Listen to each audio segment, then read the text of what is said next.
Today we are going to talk about SillyTavern, a powerful interface for working with local large language models. If you have ever tried running an LLM on your own machine, you probably notice something quickly. The model might be powerful, but the interface is often not so great. That is exactly the problem SillyTavern solves. SillyTavern is flexible UI that connects to model backend like Olama, letting you interact with local AI models in a much more dynamic and customizable way. Instead of a basic chat window, you get advanced controls, character systems, prompt management, and much more richer environment for experimenting with AI. In this video, we will set up SillyTavern, connect it to Olama, and explore how it turns local AI models into a far more powerful and interactive experience. And we can install it in multiple ways. Let me show you. There is Windows installation guide, Mac and Linux installation guide. You can also install it on Android, but my idea for this solution is definitely Docker. And for that, I'm going to navigate up to this project, check Docker directory, check Docker Compose, and I'm going to copy this entire file. Don't worry, I'm going to explain everything in a moment. I'm going to navigate to my terminal right now, and I already prepared one directory for this purpose. And with Helix text editor, I'm going to create file docker compose.yml, and I'm going to paste this content. Now, the only thing that I'm going to change in here, it's actually port. Instead of port 8000, I'm going to use port 9000 on my local machine. Port 8000 is going to remain in container. And we have everything that we need. Name it SillyTavern, host name is the same, we have image, we have environment variables, volumes, and everything. So I'm just going to save this. And I'm going to run docker compose up -d. Awesome. Now if I run docker ps, you can see that this process is up and running. But now if I open Firefox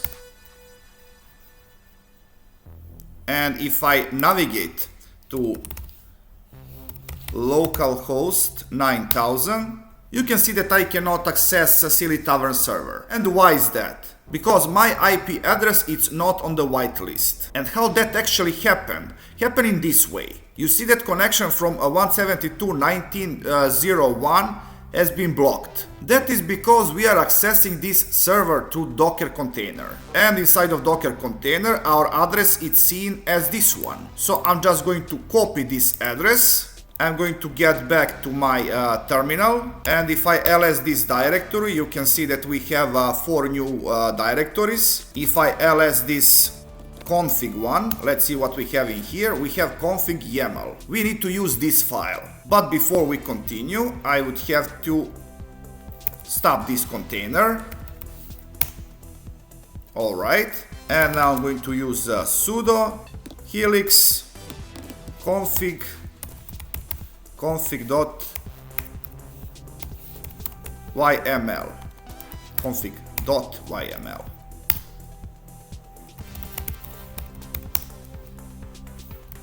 Let me try once again. Sudo helix config.yml. Yeah, in previous time I didn't use dot for local directory.